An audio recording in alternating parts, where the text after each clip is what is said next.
Sepatu merah. Alkisah, pada negeri yang jauh, hiduplah gadis cilik yang manis bernama Karen. Ia tinggal bersama ibunya pada sebuah rumah mungil dan ia adalah anak yang riang. Ia selalu bertanya pada ibunya segala sesuatu yang ingin diketahuinya. Bu, cahaya-cahaya kecil di langit itu apa? Itu adalah bintang, Karen. Tiap orang yang hidup di bumi akhirnya berubah menjadi bintang dan bersinar di langit selamanya. Karen hanya punya sebuah mainan, satu pakaian, dan sepasang sandal kayu yang dipakainya jika pergi. Sandal kayu buatan ibunya itu tidak nyaman. Namun, hanya sandal itu yang ia punya. Suatu hari, ibu Karen jatuh sakit. Karen harus pergi ke kota membeli obat untuk ibunya. Di tengah perjalanan, ia menemukan sepasang sepatu merah dalam kotak di pinggir jalan. Sepatu itu berkilau indah, sehingga Karen terdorong untuk membawanya pulang. Lihat, Bu, aku menemukannya di pinggir jalan. Bagus sekali, kan? Pas untukku. Bisa saja itu milik seseorang, Karen. Kau harus segera mengembalikannya. Tapi kalau sepatu ini ada yang punya, ia tak mungkin meninggalkannya dalam kotak. Mungkin pemiliknya tak sengaja menjatuhkannya. Pastinya jangan sampai jatuh. Aku yang menemukannya. Jadi milikku sekarang. Sayang, dengar ibu baik-baik. Mungkin ibu belum bisa membelikanmu sepatu baru sekarang. Tapi ibu tak mengizinkan kau memakai sepatu milik orang lain. Janganlah keras kepala. Berjanjilah kau tak mengenakan sepatu merah itu. Dengan sedih, Karen berjanji tak akan memakai sepatu merah itu dan menyembunyikannya di bawah kasurnya. Bulan demi bulan berlalu, hingga suatu hari saat Karen pulang ke rumah, ia tak menemukan ibunya di rumah. Ia mencari ke sana kemari sebelum kemudian menyadari bahwa ibunya telah menjadi bintang di langit. Hari berikutnya, dalam perjalanan menuju pemakaman ibunya, Karen memakai sepatu merah itu. Semua yang hadir menatap sepatu yang dipakai Karen. Iya, tidak pantas. Tapi Karen tak peduli, karena ia menyukai sepatu itu. Seorang nenek baik hati kebetulan lewat di pemakaman.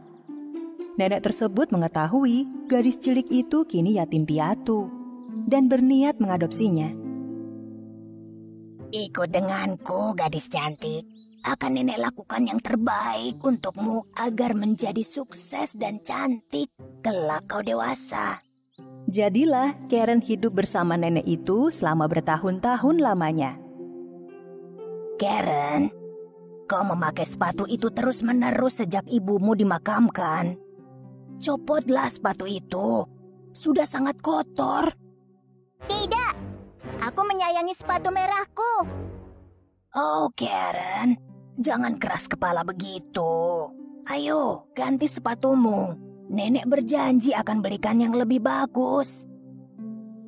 Karen tak ingin mengecewakan nenek yang begitu baik telah mengadopsinya. Sehingga akhirnya ia lepas sepatu merah itu dan membuangnya. Hari demi hari berganti. Suatu hari saat Karen bermain di kamar barunya dengan baju dan mainan baru, nenek membelikannya sepasang sepatu baru. Tapi Karen tak menyukai sepatu itu. Tapi warnanya biru. Jelek sekali. Aku tak menyukainya. Tahun-tahun berikutnya, Karen sangat merindukan sepatu merahnya. Ia tumbuh menjadi gadis yang cantik. Namun sifat keras kepalanya tak berubah. Bahkan saat sang nenek membelikannya hadiah. Aku tak mau memakai benda ini. Tapi nenek merajutnya untukmu. Aku tak mau makanan ini. Buatkan aku kentang goreng. Paling tidak makanlah sedikit, sayang. Sang nenek merasa lelah dengan sikap pilih-pilih dan keras kepala Karen. Namun tetap membuatkannya kentang goreng. Begitu nenek masuk, Karen melepas sepatu birunya yang sudah terlalu sempit. Lihat, Nek. Semua barang milikku kekecilan sekarang. Aku sudah dewasa. Ya, ayolah kalau begitu. Kita beli baju dan sepatu baru untukmu. Lalu, sang nenek dan Karen pergi ke toko. Oh, lihat. Mirip sepatu merah kesayanganku. Aku harus memilikinya. Ayo beli yang ini. Karen, kau tak butuh sepatu merah mewah. Kau perlu sepatu yang tampak sopan kau kenakan. Misalnya jika kau kelak menghadiri pemakaman. Nenek hanya mampu membelikanmu sepasang sepatu.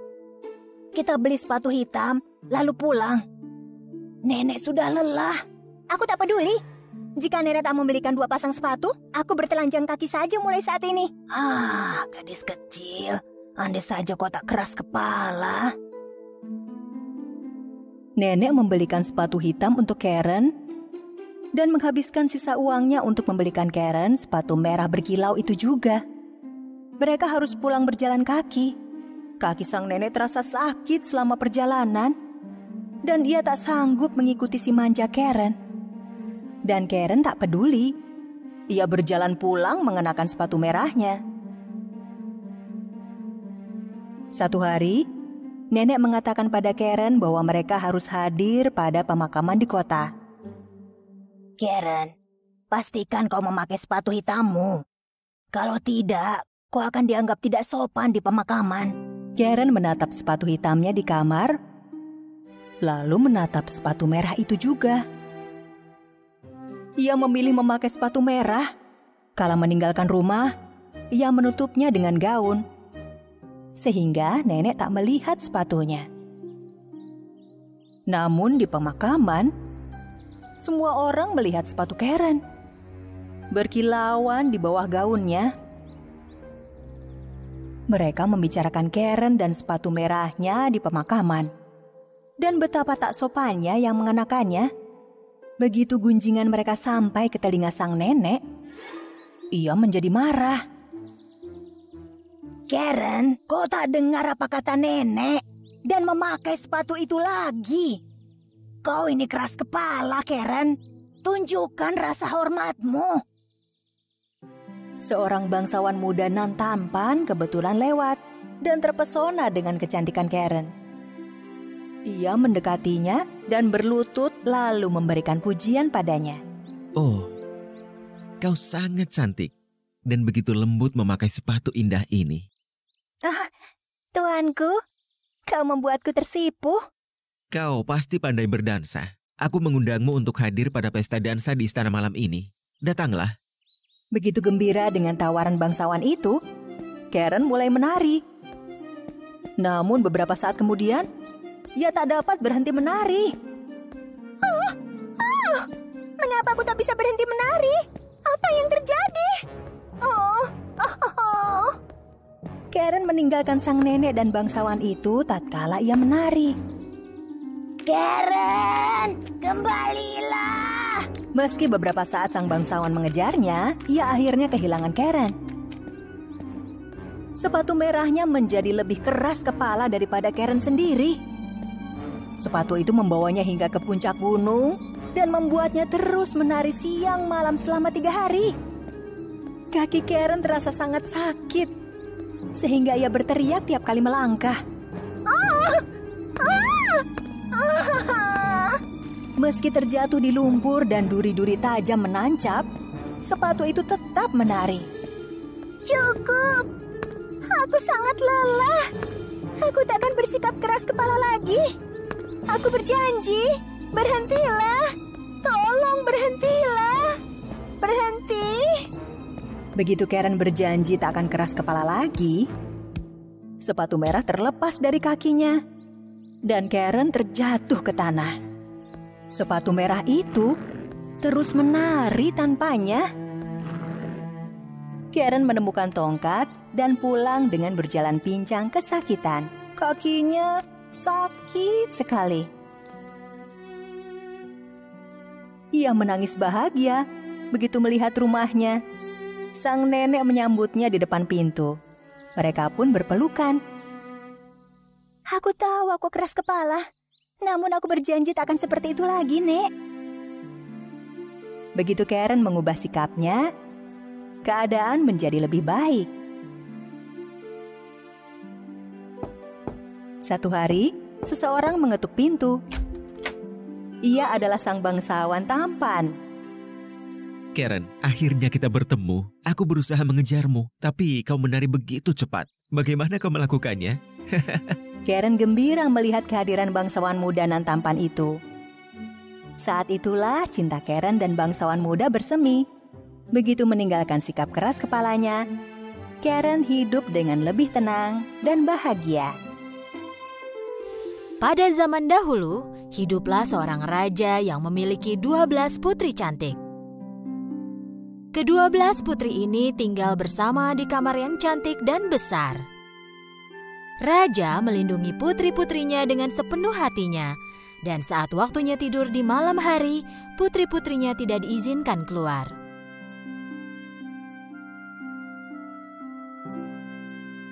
Tapi setiap pagi, mereka bangun dengan keadaan yang sangat aneh. Sepatu para putri terlihat rusak seolah-olah mereka menari semalaman.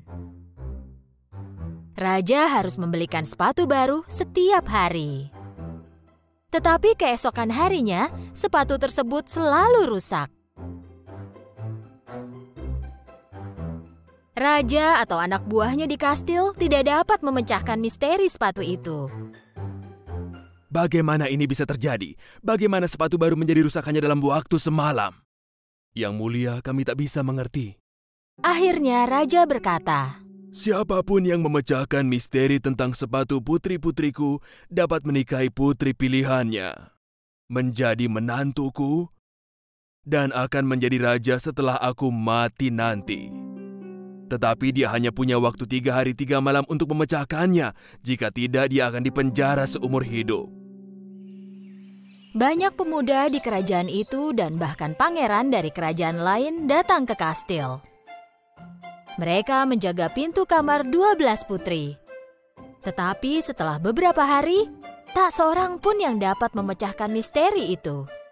Dan sepatu putri terus-menerus rusak dalam semalam. Akhirnya, seorang pemuda berhati baik ingin mencobanya. Dan dia pun pergi ke kastil. Di tengah jalan, dia bertemu seorang nenek kumal yang terlihat sangat miskin. Nak, aku sangat lapar. Maukah kau memberiku sepotong roti? Pemuda itu memberikan semua makanan yang ada di tasnya kepada si nenek. Sang nenek sangat senang karena pemuda sebelumnya yang ia jumpai tidak memberikan apa-apa. Nenek itu tahu bahwa pemuda ini berbeda dari pemuda lainnya. Sebagai balasannya, nenek itu memberikan jubah ajaib. Ambillah jubah ajaib ini. Saat memakainya, kau akan jadi tidak terlihat. Jam 12 malam tepat, kenakan jubah itu supaya tidak terlihat dan masuklah ke kamar putri. Dengan begitu, kau dapat memecahkan misteri sepatu itu. Tapi hati-hati, jangan meminum apapun yang diberikan para putri kepadamu. Mereka memang putri-putri nakal. Pemuda itu mengambil jubah ajaib dan pergi ke kastil. Dan ketika tiba di kastil, dia menyampaikan tujuannya yaitu untuk memecahkan misteri sepatu. Hari pertama ketika dia berjaga di luar kamar putri, putri sulung keluar dengan segelas air limun. Kau pasti haus. Kami membuatkan air limun untukmu. Ayo minumlah. Pemuda itu lupa akan peringatan sang nenek lalu meminumnya. Tak lama kemudian dia pun mengantuk. Dia tertidur nyenyak sepanjang malam di kamar yang sudah disiapkan para putri untuknya.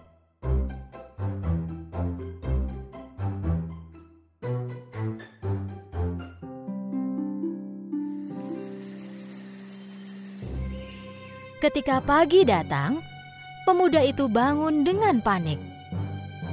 Aku seharusnya memakai jubah ajaib dan masuk ke kamar putri. Pada malam kedua, pemuda itu berjaga lagi di depan kamar putri. Kali ini putri lainnya keluar dengan membawa segelas jus. Pemuda itu sangat haus ketika berjaga dan menunggu malam semakin larut.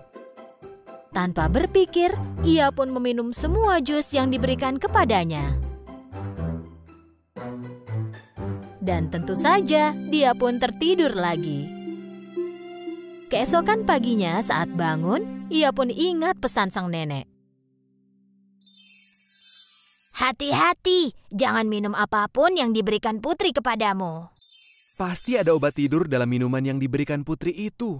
Pada saat itu raja mendatangi sang pemuda. 2 hari berlalu dan kau masih belum memecahkan misteri sepatu itu. Jika kau gagal hari ini, kau akan dipenjara seumur hidupmu. Raja mengakhiri ucapannya lalu pergi. Pemuda itu harus memecahkan masalah sepatu itu hari ini.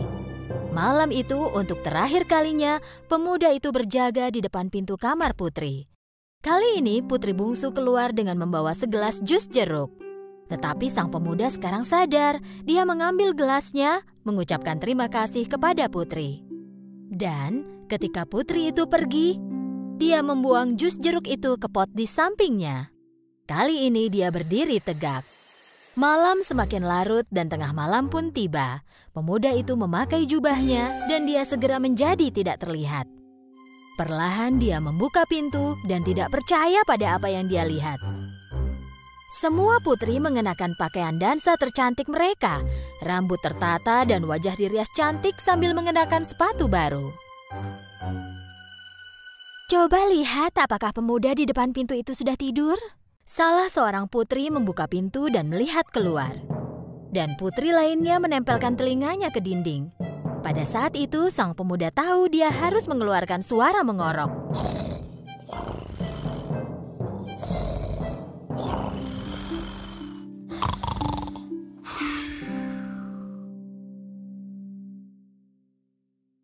Putri sulung menggeser tempat tidurnya dan bertepuk tangan 3 kali.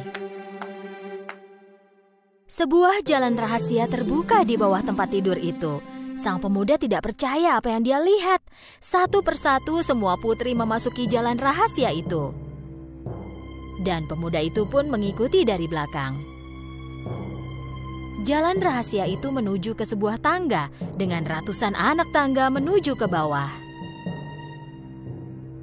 Ketika mereka menuruni tangga, pemuda itu tak sengaja menginjak gaun salah seorang putri. "Ah, seseorang menginjak gaunku." "Tidak mungkin, mungkin kau sendiri yang menginjaknya." Ketika anak tangganya habis, mereka pun tiba di hutan. Mereka berjalan melewati pohon-pohon dengan ranting perak yang indah. Pemuda itu mengambil sebuah ranting dan terus mengikuti putri. Setelah berjalan lama, mereka berhenti di tepi sebuah sungai. Di sungai itu, ada 12 perahu berbentuk angsa dan di dalamnya ada 12 pangeran yang menunggu para putri. Para putri menaiki perahu dan pemuda itu naik ke perahu terakhir. "Perahu ini seperti lebih berat dari biasanya, seperti ada tambahan orang di atasnya. Aneh." "Oh, berhentilah bermimpi." Setelah menyeberangi sungai, mereka tiba di sebuah kastil besar yang berkilau. Dan mereka dapat mendengar suara musik mengalun dari dalam kastil. Saat melihat melalui jendela, pemuda itu melihat banyak orang menari.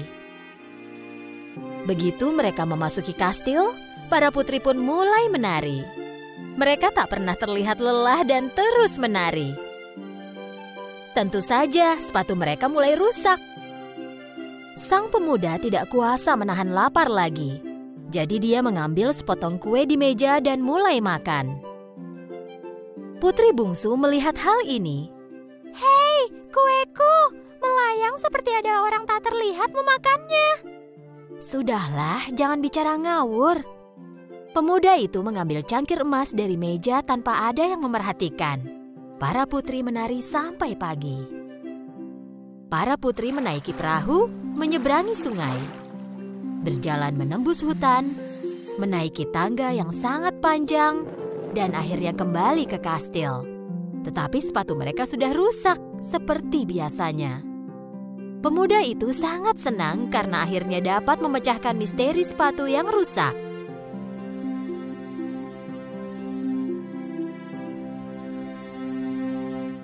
Tak lama kemudian, raja mendatangi pemuda itu. Waktumu berakhir hari ini. Apa kau sudah memecahkan misteri sepatu itu? Ya, Yang Mulia. Dan pemuda itu menceritakan semuanya kepada raja. Raja awalnya tidak percaya. Tapi ketika pemuda itu menunjukkan ranting perak dari hutan dan cangkir emas dari kastil yang berkilau, raja tahu bahwa ceritanya itu benar.